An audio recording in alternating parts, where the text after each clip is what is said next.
Let me introduce Dr. Laurent Alexandre. Great pleasure to meet you. You are the president of NBIC Finance. And we're going to be discussing something rather mysterious with you. The augmented human. What is that? What is an augmented human? It's the use of nanobiotechnologies, brain sciences to augment human capacity.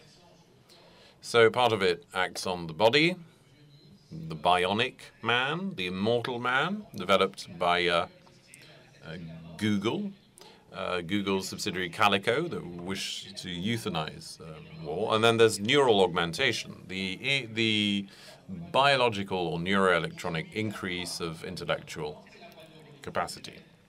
The neuroelectronics through Mark Zuckerberg, who said that he would provide by 2019 the first prototypes of telepathic headsets to communicate from mind to mind and from human to brain.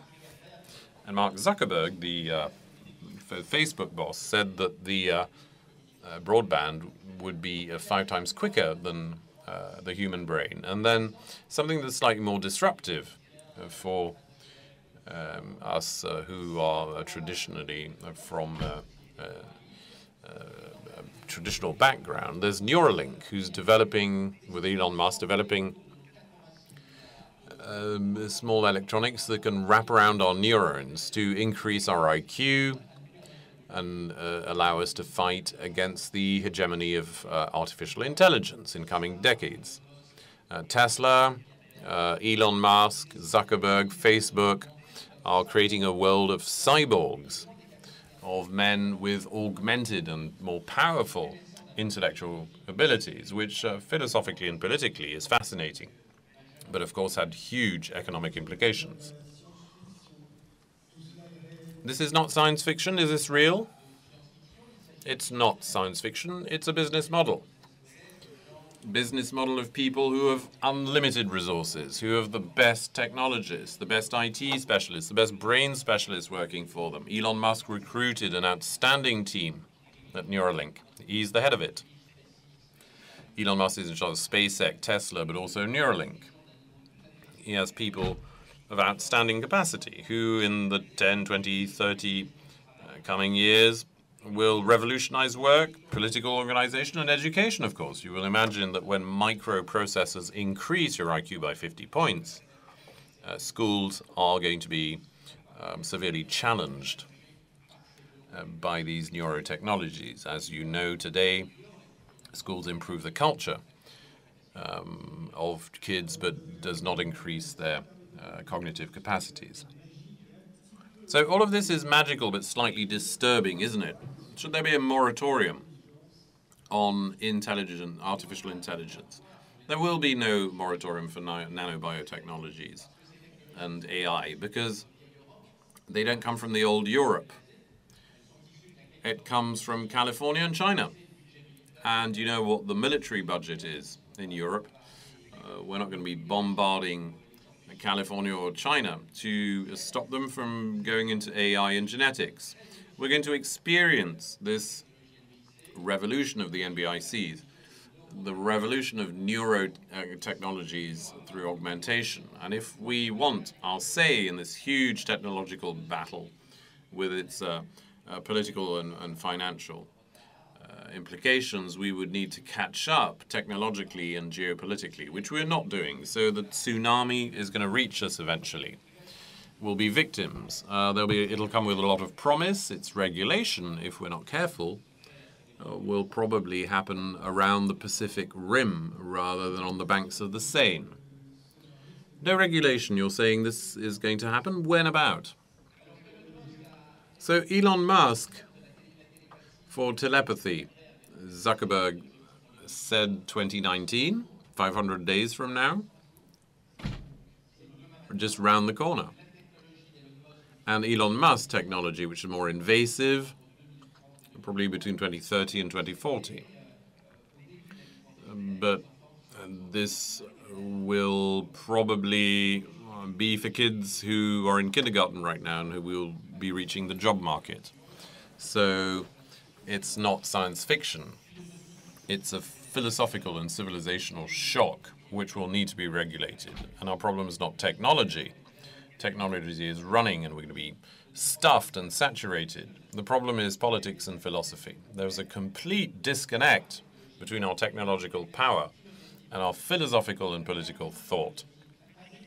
The manufacturing of ideas has stopped while technology is running wildly from China to Silicon Valley. So, Dr. Laurent Alexandre, I can see people in the room looking rather stunned and interested.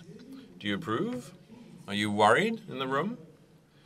It's very difficult to try and have a survey. Perhaps people could raise their hands.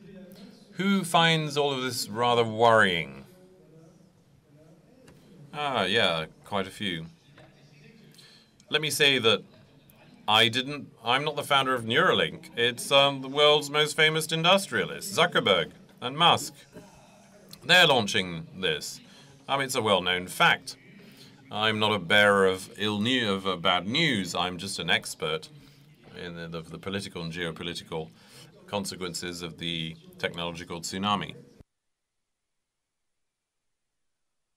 A simple question, a smarter augmented man.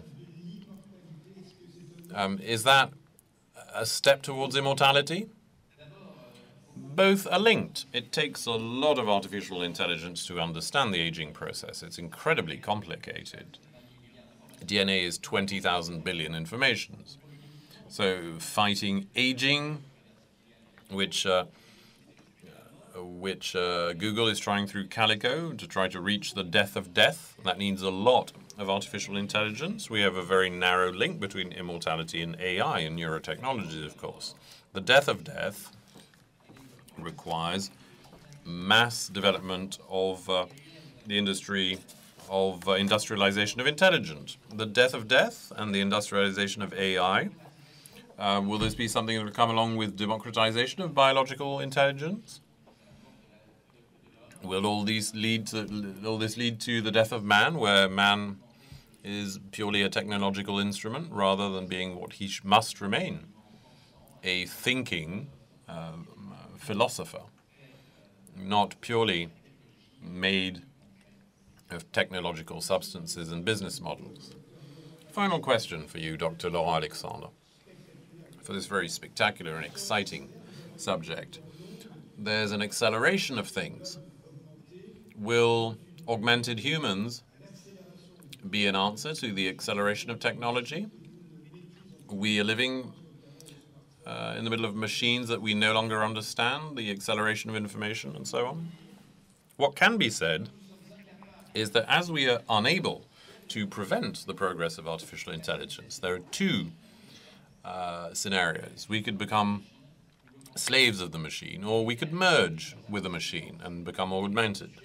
If the AI has self-awareness, obviously that's something that won't happen overnight, but perhaps in a few decades, which is not a very long time. So when AI will become more industrialized, as there will be no moratorium because China wants to defeat Silicon Valley in AI, and that the race in AI looks a lot like the arms race between the US and the Soviet Union, or the space race in the 50s and 60s. There won't be a moratorium, so I believe, although I don't desire, that Elon Musk is right and that we will massively accept for our kids and our grandchildren the implantation of microchips in their brain to make them equal and to allow them to fight artificial intelligence. We will prefer to merge with artificial intelligence rather than become enslaved by AI. That would be your word of conclusion. Thank you, Dr. Laurent Alexandre. I think you've shook us up quite considerably. Wow, that certainly gave us a kick. I feel really slow all of a sudden.